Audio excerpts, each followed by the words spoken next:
Ladies and gentlemen, welcome to Chanel Jasmine, the best novel Chanel for romantic stories. Hai guys, selamat datang di channel Jasmine, channel terbaik untuk menyimak novel-novel romantis. Mohon dukung channel ini dengan subscribe, like dan share video-video yang ada di channel ini. Terima kasih.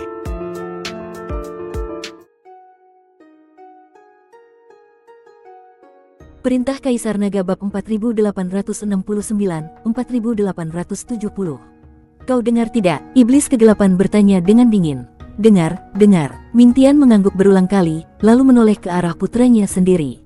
Ayah, kak, kau mau apa? Tuan Muda Ming menatap ayahnya yang tampak seperti itu, sampai-sampai nyaris tak bisa bicara karena ketakutan. Anakku, jangan salahkan ayah. Di kehidupan berikutnya, jangan lagi sok hebat. Sombong itu akan kena petir, mati mengenaskan, kau harus benar-benar ingat itu. Selesai berkata, Ming Tian mengayunkan satu telapak tangan ke bawah. Dalam sekejap, Tuan Muda Ming lenyap menjadi abu, bahkan tak menyisakan jasad. Melihat pemandangan itu, Dev tak bisa menahan keterkejutannya. Ming Tian ini benar-benar kejam. Sampai-sampai jasad anaknya pun tak diberi kesempatan untuk utuh. Sekarang pergilah, ingat aku baik-baik, dan patuhi aku mulai sekarang. Dev melambaikan tangan dan berkata demikian. Ming Tian tidak berani bergerak, hanya bisa melirik sekilas ke arah iblis kegelapan dengan takut-takut. Masih belum pergi, kau tak dengar apa kata adikku? Iblis kegelapan membentak dingin. Dengar, Ming Tian kembali mengangguk cepat, lalu menghilang dalam sekejap. Adik kecil, kau ngapain di tempat ini? Setelah Ming Tian pergi, iblis kegelapan menoleh dan bertanya pada Dev. Dev menunjuk ke kejauhan, ke arah tangga menuju surga, dan berkata, aku sedang menantang tangga menuju surga.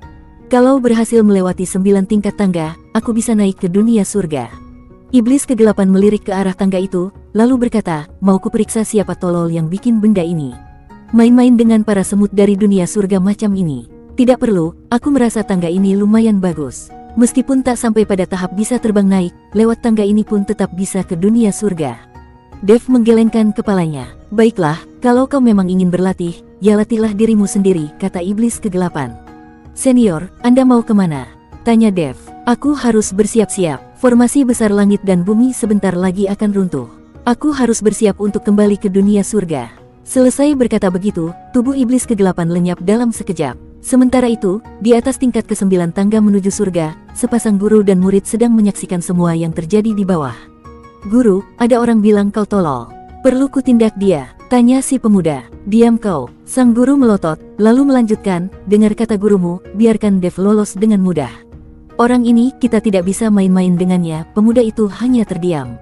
Setelah beberapa hari pemulihan, Dev bersama Li Chunfeng melangkah masuk ke tingkat ketiga tangga menuju surga.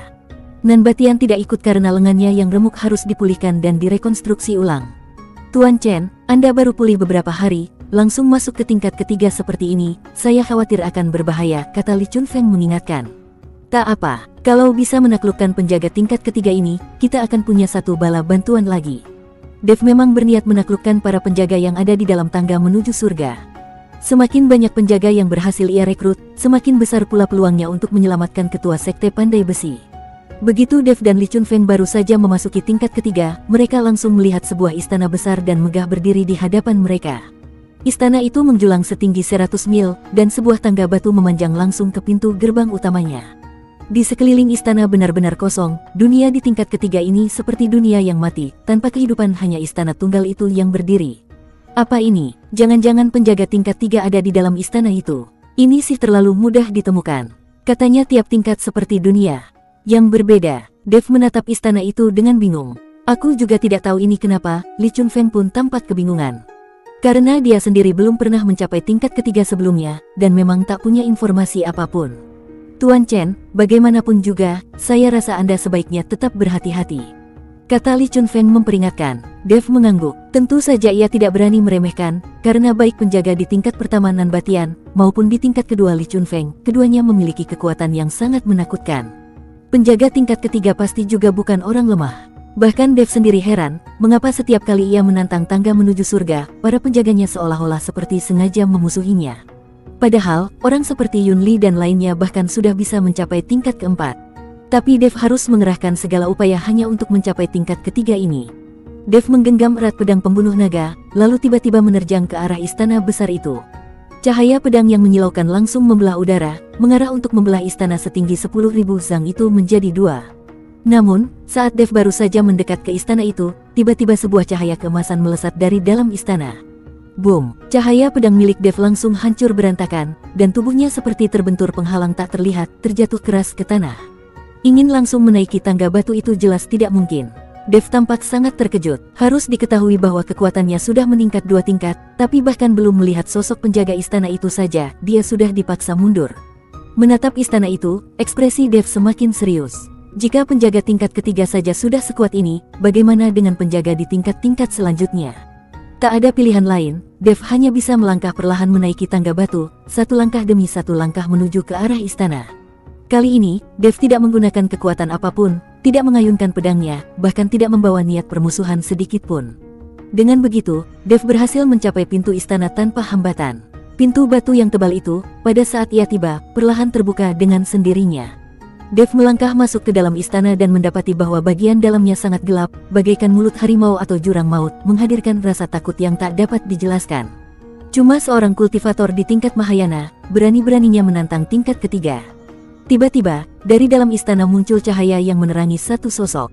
Dev melihat ke arah cahaya itu dan mendapati seorang pria berpakaian seperti sarjana berjubah panjang putih bersih, dengan mahkota kepala terikat rapi. Penampilannya sungguh seperti cendekiawan terpelajar.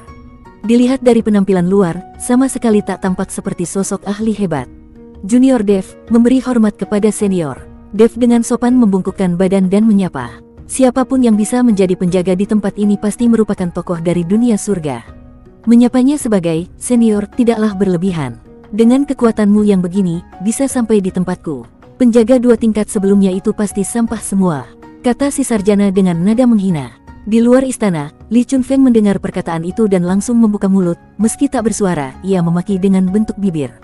Senior, Anda salah paham. Penjaga di 2 tingkat sebelumnya juga sangat kuat. Hanya saja kekuatan mereka telah dibatasi di tempat ini. Saya rasa Anda pun mungkin sedang dipenjara di sini, bukan? Sepertinya Anda juga tak bisa keluar dari istana ini. Dev berkata dengan tenang kepada sarjana itu. Benar juga, meskipun aku dipenjara di tempat ini, hidupku cukup nyaman. Setiap hari ada umat yang datang memberi persembahan. Tak bisa keluar dari istana ini pun bukan masalah besar. Sarjana itu berkata dengan penuh kebanggaan.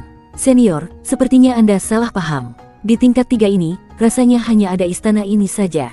Umat dari mana? Dev bertanya dengan bingung. Mana mungkin begitu? Sarjana itu mengerutkan alis. Kalau tidak percaya, Anda bisa lihat keluar, kata Dev.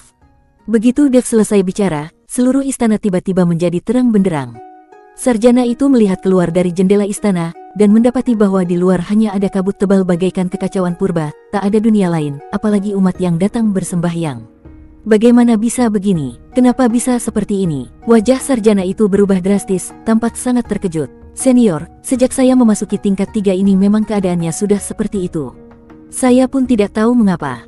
Dev menjawab jujur. Sarjana itu terdiam sejenak, lalu berkata dengan ekspresi getir, mungkin karena mereka tahu hidupku terlalu nyaman, makanya dunia tingkat ini dihapus seluruhnya. Tapi tak masalah, karena kau datang untuk menantang, maka hadapi aku dulu sebelum lanjut. Kalau begitu, saya tidak akan sungkan lagi. Dev menggenggam pedang pembunuh naga erat-erat, tak berani lengah sedikit pun. Ia langsung mengaktifkan tubuh emas tak terkalahkan, mengerahkan seluruh kekuatan, lalu menebaskan pedangnya dengan keras ke arah sarjana itu. Boom! Satu tebasan dilepaskan, sarjana itu hanya meremehkan dengan satu kibasan tangan, tapi tubuhnya langsung terpental oleh cahaya pedang, dadanya robek dan darah muncrat deras. Melihat kejadian itu, Dev langsung terpaku. Dia tak menyangka, penjaga tingkat ketiga ini ternyata selemah itu. Sarjana itu pun ikut tertegun, berkata dengan wajah bingung, kenapa kekuatanku kembali ditekan? Bahkan tidak sampai 1/10 dari biasanya. Bersambung.